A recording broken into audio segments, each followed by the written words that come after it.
공식에서 이제 응용을 하시는 거예요. 그럼 자본을 구해야 되니까 그럼 우리가 자본을 구하려면 부채 이항시켜야죠. 그러면 자본은 자산 빼기 부채, 부채 이항시키니까 자본은 자산 빼기 부채라는 공식이 나와요. 무슨 말인지 이해되시겠어요? 맞죠? 그러면 우리가 지금 기초 자산이 얼마인지는 알거든요. 일단 여기 아예 좋네. 기초 자본 16만 원이라고. 맞죠? 그럼 여기 기초 자본이 16만 원인 거예요. 되셨죠? 이렇게. 그 다음에 우리 단기 이익이 얼마 났어요? 30만 원이요? 이익하고 수익은 다른 거예요. 수익에서 비용 뺀 게 이익이잖아요. 이익. 됐죠? 수익이 3만 원, 30만 원. 비용이 24만 원. 그러면 이익은 6만 원인 거죠? 6만 원. 6만 원이니까 여기에 기말 자본은 일단 22만 원이 나와야 돼요. 맞죠? 기말 자본 22만 원 나와야죠. 내가 기초에 16만 원 가지고 진짜야 16만 원 가지고 있었는데 1년 동안 6만 원 따서 기말에 22만 원 가지고 있는 거잖아요. 진짜 내 돈이. 되셨죠? 그러면 우리가 이렇게 되면 되겠죠. 여기 공식에 대입하면 그럼 기말 자본은 뭐 빼기 뭐예요? 요거 활용하세요. 요거. 그렇죠. 그냥 자산 빼기 부채지만 기말이니까 12월 31일자의 자산에서 12월 31일자의 부채를 빼야죠. 되세요? 요거 그대로 기말 자본은 기말 자산 빼기 기말 부채. 그렇죠? 그럼 기말 자산이 지금 우리가 물어본 게 그러면 기말 자본이 지금 여기 22만 원이죠. 여기 22만 원. 그럼 22만 원을 우리가 구하는 걸 X A라고 할까요? X 여러분 싫어하시니까 X 저도 X라는 말만 보면 싫은데 A라고 하면 좀 X 빼기 기말 부채 45만 원이죠. 네, 그럼 X 나오겠네요. 67만 원 나오죠. 67만 원. 그래서 답이 4번이에요. 4번. 이렇게 요 공식의 상상 파생이 돼요. 공식에서. 그렇죠? 이렇게 예. 당연히 여러분들 12월 31일자 진짜 내 거 구하려면 12월 31일자 내 거에서 12월 31일자 남한테 빌린 거 빼야 되겠죠. 되셨어요? 혹시라도 이해 안 가시면 지금 녹화 중이거든요. 어저께는 좀 쉬운 애들이어가지고 넘어갔고 녹화 중이니까. 자, 이제 여기 보실게요. 회계의 순환 과정. 시간을 많이 못 드리는 거 좀 양해 좀 해주세요, 여러분들. 워낙 진도가 많아서 회계 1급이. 맞아. 이게 교재 페이지. 오늘 숙제가 그걸로 나올 거거든요. 유인물. 그 유인물이 이렇게 왼쪽, 오른쪽 판단하는 건데 되게 중요해요. 왜요?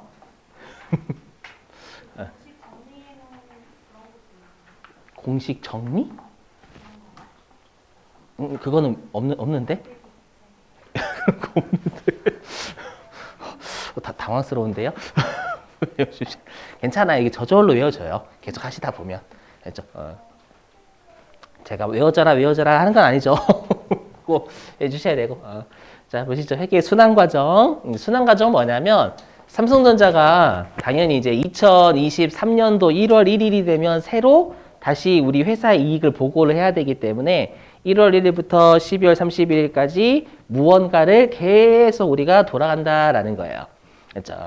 그래서 1월 1일부터 12월 31일까지 어떻게 하냐라는 건데 그럼 회사가 당연히 장부에 회사가 기록을 해요. 뭔가를. 근데 무언가를 기록을 하냐면 여기 우리가 거래를 기록해. 거래. 당연한 거죠. 거래. 네. 근데 이 거래가 어떤 거래를 기록하냐. 이게 특히 시험에 실기에 영향을 줘요. 우리 시험 목적상 실기. 나중에 어떻게 낚시를 치는지 실제 문제 가지고 볼 거예요. 됐죠?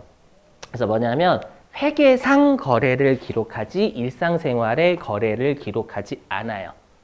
그러면 우리가 일상생활의 거래와 회계상 거래가 다르냐? 다른 게 몇 개 없어요. 차이 나는 것만 외워주시면 돼요. 알죠?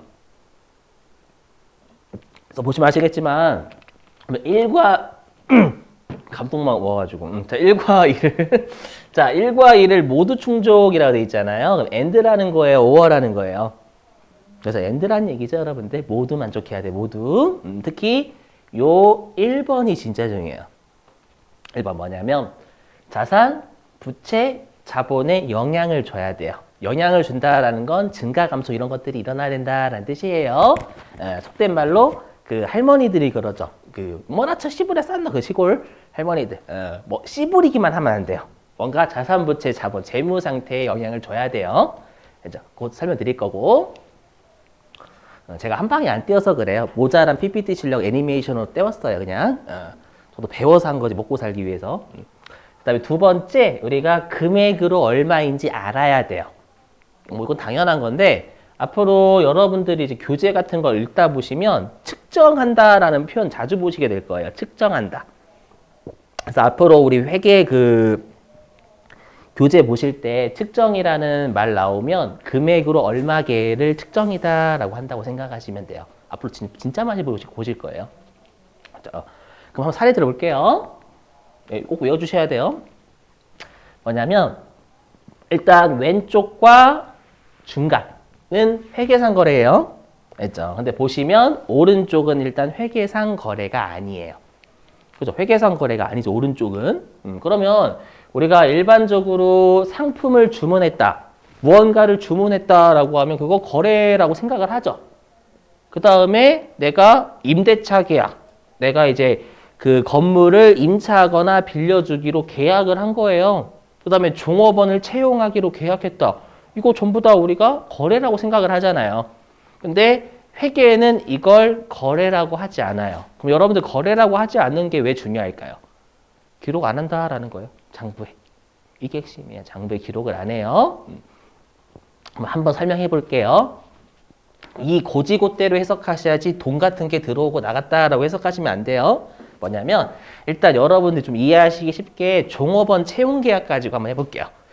자, 제가 이번에 삼성전자에 입사를 했어요. 생각보다 기분 좋다. 입사를 했어요. 입사를 했는데 이번에 연봉은 어떻게 합의하실래요? 해가지고 제가 연봉을 한 3,600 받으면 될까요? 라고 했더니 좋아요. 자, 계약서에 사인합시다. 자, 월 300만 원 사인했어요. 그 계약을 맺은 거죠? 300만 원 줬어요? 저한테 월급? 아니죠. 그거 속된 말로 계약서라는 종이에 씨부린 거죠. 글로. 맞죠? 월 300만 원으로 한다. 상여금은 보너스 1000%로 한다. 이렇게 사인만 한 거잖아요, 여러분들. 이해되세요? 이거랑 마찬가지로 임대차 계약. 자, 보증금 보증금 1억. 월세 50만 원으로 한다. 이것도 글로끄적인 거지 보증금하고 월세가 들어오고 나간 게 아닌 거예요. 아시죠? 이것도 마찬가지고. 그 다음에 상품의 주문. 자, 주문은 이거예요. 편의점에서, 자, 제가 예를 들어가지고 제가 짜장면 2개 좀 주문할게요. 여러분들이 돈 줬겠죠? 라고 생각하시면 안 돼요. 이 문구 고지고대로 해석하셔야 돼요. 고지고대로. 알죠? 자, 상품. 내가 짜장면 2개를 주문했어요. 돈을 안 줬다는 뜻이에요, 여러분들. 주문만 했다라는 것. 그때 그 짜장면이 와야 돈을 준다라는 거예요, 여러분들. 아시죠? 그러니까 요 상품의 주문 이런 것들은 뭐냐면 금액은 얼마인지 나와요. 얘네들 전부 다 금액. 뭐 우리가 석유 10억 달러 뭐 계약을 체결했다 이런 말 하잖아요. 그건 분명히 금액은 알거든요. 아는데 말로만 떠든 거지 실제로 10억 이런 것들이 10억 달러 같은 게 오고 와야죠. 이해되시겠어요? 그래서 회계는 요런 말 나오면 거래가 아니고요. 그다음에 담보 제공 먼저 설명드리면 내가 여러분들 은행에서 돈 빌릴 때 은행이 담보 잡잖아요. 그렇죠? 그럼 여러분들이 만약에 자동차를 담보로 잡히면 형식적인 소유권은 은행한테 가죠. 형식적인 것. 맞죠? 근데 우리가 회계나 세법은 이런 표현 진짜 많이 써요. 형식이 중요한 게 아니라 실질이 중요하다. 실질이 뭐죠? 좀 표현하긴 좀 그렇지만 네, 우리가 숨겨져 있는 의미가 중요하지 눈에 보이는 게 중요한 게 아니다라는 거잖아요.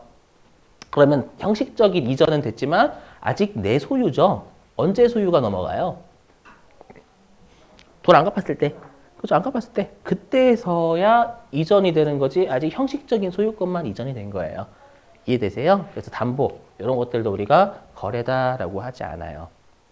그죠? 그래서 실제 얘 가지고 장난친 말 문제만 볼게요. 아직은 문제를 못 풀거든요.